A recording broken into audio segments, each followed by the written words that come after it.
마음에 글을 써봅니다. 저는 30살 여자이고 남친은 저보다 2살 어린 연하입니다. 사귄 지는 2년 조금 지난 상태이고 둘이 서로 맞는 부분이 많아 크게 갈등을 빚는 부분이 없었기에 남친이 결혼 이야기를 먼저 꺼낼 때 좋다고 했습니다. 여기서 서로 집안의 사정에 대해 먼저 말씀을 드리자면 남친 부모님은 아버님의 바람으로 인해 이혼했다 들었습니다. 해서 어머님 혼자 힘들게 아들 둘을 키웠다 하더군요. 또한 어머님이 기초생활 수급자이며 임대 아파트에서 사신다고 합니다. 현재 남친은 특별한 직업이 없는 상태이고 만약 저와 결혼을 하게 되면 본인이 전업주부를 하면 된다 생각하는 것 같습니다.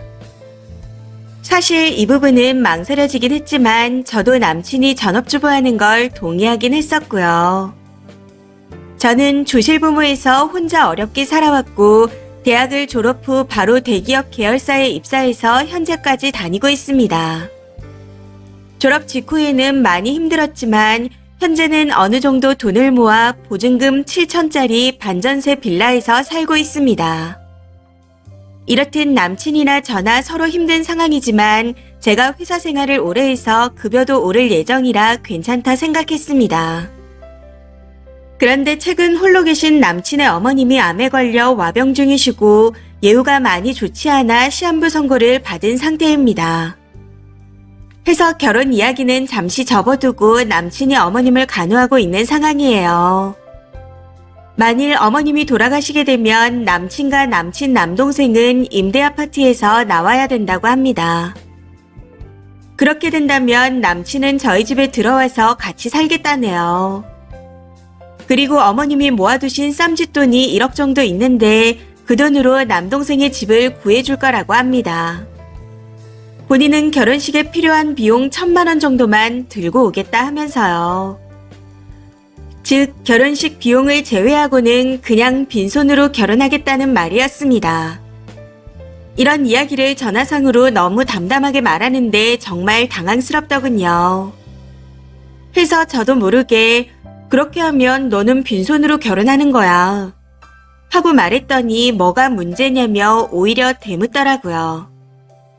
곧 아내가 될 제가 여유가 있고 남동생은 있을 곳이 없으니 그렇게 해야 하지 않겠냐 하면서요. 사실 제 솔직한 심정으로는 남친네가 정말 돈이 없다면 빈손으로 와도 그러려니 할 수 있겠지만 그게 아닌 상황에서 남동생을 챙겨주기 위해 빈손으로 오는 거라면 받아들이기 힘들 것 같습니다. 그렇다고 적극적으로 그건 아닌 것 같다. 이러면 안 된다. 라고 말하기에는 내가 너무 속물인 건가? 하는 생각이 들어 차마 말하지 못할 것 같습니다. 답답한 마음의 남친에게 남동생이 유산 절반으로 집 구하는 건 힘들어? 하고 물어보기도 했었는데 남동생이 유산 절반으로는 정말 작은 월세집을 구해야 해서 싫다고 했답니다. 그렇게 되면 본인 월급으로 생활하기도 힘들다고 했다네요. 상황을 보아하니 이미 남친 집에서는 유산 대부분을 남동생이 들고 가는 걸로 이야기가 된 것 같습니다. 남친의 남동생은 남친보다 2살 어리고 지금 회사에 다니고 있습니다. 따지고 보면 일을 하고 있는 상황이라 남친보단 능력은 좋은 것 같네요. 아무튼 현재는 결혼해서 생활이 빠듯하면 남친도 직장을 구하겠다 이야기를 한 상태인데 아무리 생각해도 이건 아닌 것 같다는 생각이 듭니다. 이 결혼 이대로 진행해도 괜찮을까요? 후기입니다. 어젯밤과 오늘 계속 이야기를 나눈 끝에 남친과 헤어지기로 했습니다. 남친의 동생도 같이 대화를 했었는데 새롭게 알게 된 사실은 남친의 문제가 아니라 남친 동생이 문제였다는 겁니다. 계속해서 반반으로 나눠서 5천을 들고 가면 혼자 살아갈 수 없다. 술 마시고 죽어버릴 거다. 하고 말하더라고요. 해서 제가 땡땡이가 정말 결혼식 비용만 들고 나한테 오는 건 대리 사이로 오겠다는 거나 다름없다. 아이를 낳아도 내 성씨로 가야 한다. 정말 결혼식 비용만 해서 보낼 거라면 대리 사이로 들어오는 거라 생각하겠다. 그럼 나는 다 괜찮다. 하고 이야기했습니다. 그랬더니 남친은 담담한데 남친 동생이 펄쩍 뛰더라고요. 당장 사과하라고 하면서요. 그 모습을 보고 결혼하게 되면 남친 동생에게 시집살이를 제대로 하겠다는 생각까지 들었습니다.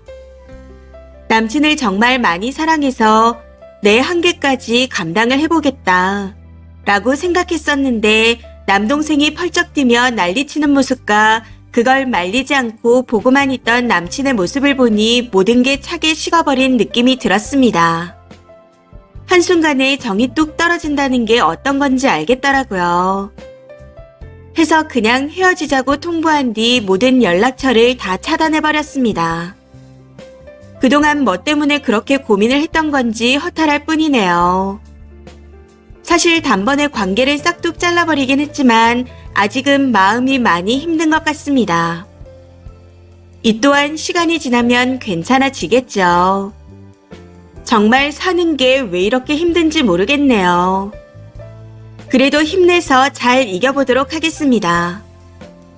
댓글 주신 분들께 정말 감사드립니다. 댓글입니다. 첫 번째.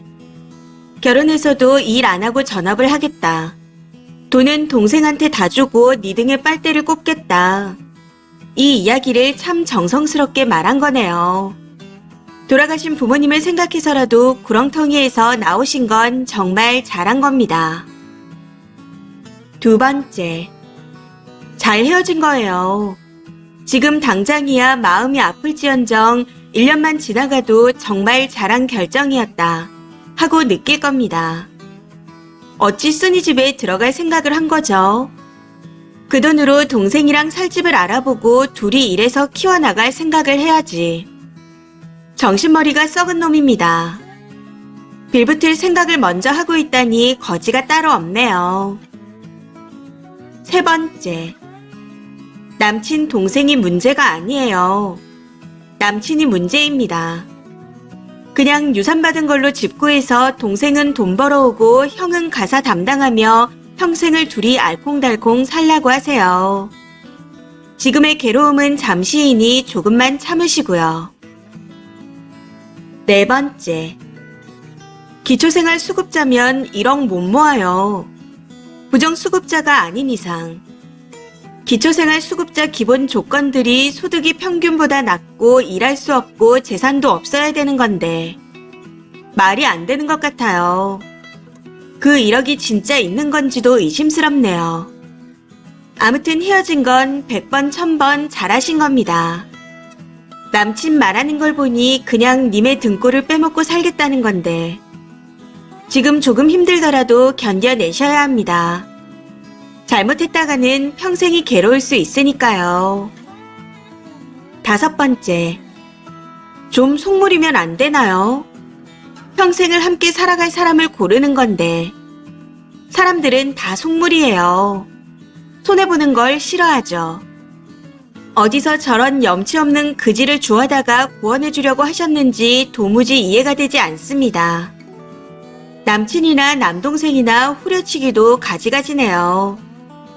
그래도 늦게라도 깨닫고 헤어지셔서 정말 다행입니다.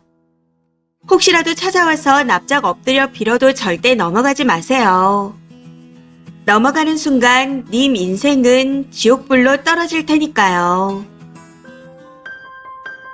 이번 사연은 여기까지입니다.